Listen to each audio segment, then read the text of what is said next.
Andhra Pradesh building construction workers union AITUC రాష్ట్ర ప్రధాన కార్యదర్శి ఈరోజు ఈ రాయలసీమ జిల్లాల భవన నిర్మాణ కార్మికుల సదస్సు కడపలో నిర్వహించుకుంటున్నాం.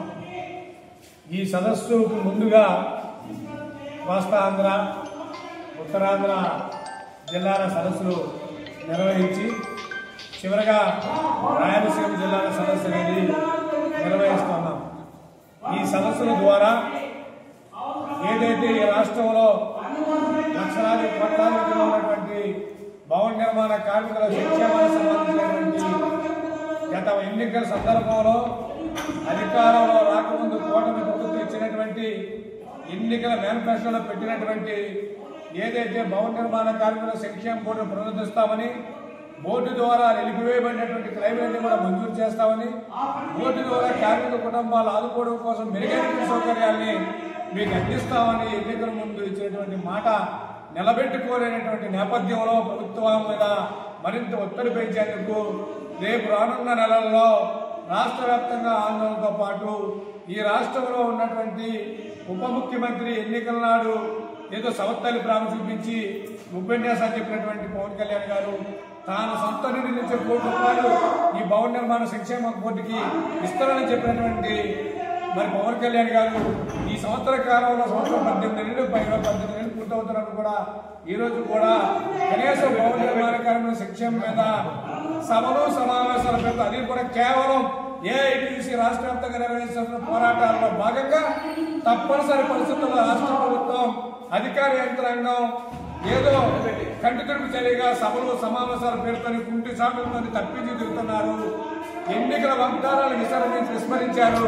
కాబట్టి వెంటనే ఈ ప్రభుత్వం యొక్క వైఖరికి నిరసనగా ఈ చట్టాన్ని వెంటనే అమలు చేయాలని, వెల్ఫేర్ బోర్డును పునరుద్ధరించాలని, బోర్డు ద్వారా క్లైమేట్ అంటే రిలీజ్ చేయాలని చెప్పితో పాటు గత ప్రభుత్వ కాలంలో నిలిపివేయబడినటువంటి వివిధ రకాల క్లైమేట్ సంబంధించినటువంటి 42,000 అప్లికేషన్లు పెండింగ్ లో ఉన్నాయి.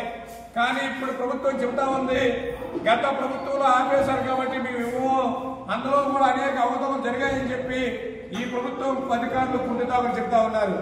నేను చెప్తా ఉన్నాను, ఐఏఎస్ అధికారుల్ని గౌరవంగా చట్టాలను అమలు చేసేటువంటి అధికారులుగా ఉన్నారు తప్ప ఐఏఎస్ అనేటట్టు బతకొద్దని చెప్పి ఐఏఎస్ అధికారులు చెప్తా ఉన్నాం. ఎందుకంటే గత ప్రభుత్వ కాలంలో అధికారంలో రాకముందే, జగన్మోహన్ రెడ్డి అధికారులు రాకముందే ఆ క్లైమ్లన్నింటినీ కూడా కార్మికులు పెట్టుకోవడం జరిగింది.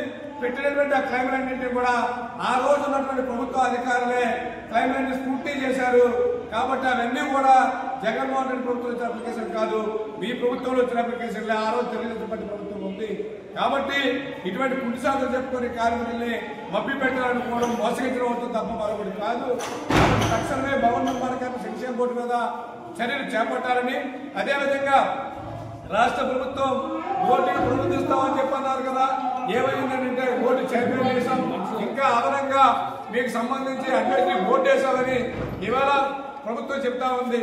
కానీ రాజకీయ నిరుద్యోగాన్ని పరిష్కారం చేసుకుంటున్నారు తప్ప నిజంగా నిష్పక్షపాతంగా కార్మిక సంక్షేమం మీద, కార్మిక చట్టాల మీద మీకేమాత్రం విశ్వాసం ఉన్నా భవన నిర్మాణ కార్మికుల సంక్షేమ చట్టం 1996ని పటిష్టంగా అమలు చేయడంతో పాటు ఇప్పటికే రాష్ట్రాల్లో ఉన్నటువంటి ఇతర రాష్ట్రాల్లో అమలవుతున్నటువంటి పథకాలు ఏ రీతిగా ఉన్నాయో అదేవిధంగా ఇక్కడ ప్రభుత్వ ఓట్ల గేలం కోసం వచ్చేటువంటి ప్రభుత్వ పథకాలతో సంబంధం లేకుండా భవన నిర్మాణ కార్మికుల సంక్షేమ చట్టం బోర్డు ద్వారా ఇవ్వాలంటున్నాం. అదేవిధంగా భవన నిర్మాణ కార్మికులకు సంక్షేమ బోర్డు నిధులు గత ప్రభుత్వం ఏదైతే వాడుకుందో వాటన్నింటినీ కూడా మీరు వెళ్ళి వెనక్కి రప్పించాలని చెప్పి పవర్ ఫైనాన్స్ కార్పొరేషన్ తీసుకున్న 500 కోట్ల రూపాయలతో పాటు రాష్ట్ర విభజన జరిగిన నాడు ఉన్నటువంటి తెలంగాణలో 600 కోట్ల రూపాయలని వెంటనే బోర్డు తక్షణంగా రాబట్టేందుకు పవన్ కళ్యాణ్ గారు ఏం చెప్తే అదే ప్రధాని మోడీ గారు చేస్తారనేటువంటి ప్రజలు జనం అనుకుంటున్నారు. కాబట్టి మోడీ గారిని ఒప్పించి కేంద్ర రాష్ట్ర ప్రభుత్వాలు ఒత్తిడి చేసి వెంటనే మా నిధుల్ని మాకు వెనక్కి రప్పించడం ద్వారా కార్మికులకు అందరికీ పెన్షన్ సౌకర్యం కల్పించాలని చెప్పి డిమాండ్ చేస్తా ఉన్నాం. సంక్షేమ బోర్డును గత ప్రభుత్వం నిర్వీర్యం చేసింది. అయితే మరి ఈ కూటమి ప్రభుత్వం మీ అధికారంలోకి వచ్చిన తర్వాత వెంటనే మేము సంక్షేమ బోర్డు కూడా ప్రారంభిస్తామని, ఏదైతే పెండింగ్ లో 46,000 క్లైమ్లు ఉన్నాయో ఆ క్లైమ్లను మేము నిధులు మంజూరు చేస్తామని చెప్పడం జరిగింది. నమ్మడంతో పాటు మరి తాడేపల్లిగూడెంలో పవన్ కళ్యాణ్ అయితే ఈ కోటికి ₹1 నేను నిధులు జమ చేస్తానని, దాంతోపాటు మరి ఈ సంక్షేమ బోర్డు పునఃప్రారంభిస్తానని చెప్పి నమ్మించడం జరిగింది. నమ్మాం.